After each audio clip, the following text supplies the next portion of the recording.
BJP के राष्ट्रीय मंत्री ऋतुराज सिन्हा ने इंडी गठबंधन की तरफ से बुलाए गए बिहार बंद पर बयान देते हुए कहा कि झूठ, भ्रम और भय विपक्ष की राजनीति का मुख्य आधार बन चुका है। कांग्रेस, आरजेडी और इंडिया गठबंधन हर चुनाव से पहले जनता को डराने का काम करते हैं। 2024 के चुनाव में कहा गया था कि यह देश का आखिरी चुनाव होगा, संविधान खत्म हो जाएगा, आरक्षण छीन लिया जाएगा। लेकिन अब प्रधानमंत्री नरेंद्र मोदी को तीसरी बार शपथ लिए 1 साल से ज्यादा का वक्त हो गया है। संविधान वही है, संसद वही है और भारत का लोकतंत्र मजबूती से कायम है। इतना ही नहीं बल्कि पहली बार 1930 के बाद जातीय जनगणना 2026 में मोदी सरकार ही कराने जा रही है। उन्होंने कहा कि भारतीय जनता पार्टी के एक कार्यकर्ता के रूप में वो स्पष्ट कर देना चाहते हैं कि जब तक बीजेपी है और जब तक बिहार की जनता में राष्ट्रवादी चेतना है, तब तक बिहार को बंगाल नहीं बनने देंगे। बिहार अराजकता, तुष्टीकरण और घुसपैठ नहीं बल्कि विकास, कानून और संविधान की राह पर चलेगा।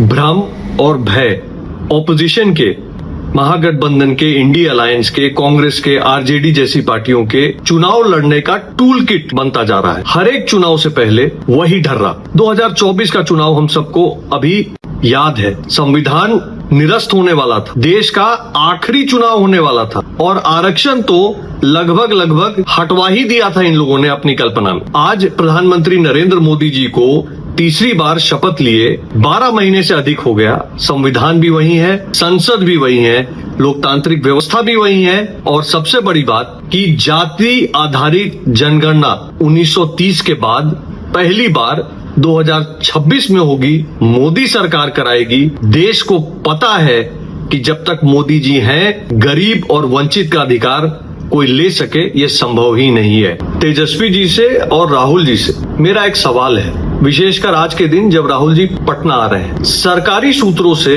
और न्यूज रिपोर्ट से ये सामने आया है कि सर्वाधिक नए वोटर बनने का प्रमाण पत्र बनाने का जो कार्रवाई है वो बिहार के सीमांचल क्षेत्र में हो रहा है। दोस्तों, मैं पूछना चाहता हूं कि क्या तेजस्वी जी, राहुल जी बांग्लादेशी घुसपैठियों को बिहार का वोटर बनाने के लिए ये संघर्ष कर रहे हैं? एक बात आपको चेता दूं कि जब तक भारतीय जनता पार्टी है और राष्ट्रवादी सोच बिहार की जनता के रगों में है, तब तक बिहार को बंगाल तो नहीं बनने देंगे राहुल जी, तेजस्वी जी, ये बात आप स्पष्ट समझ लो।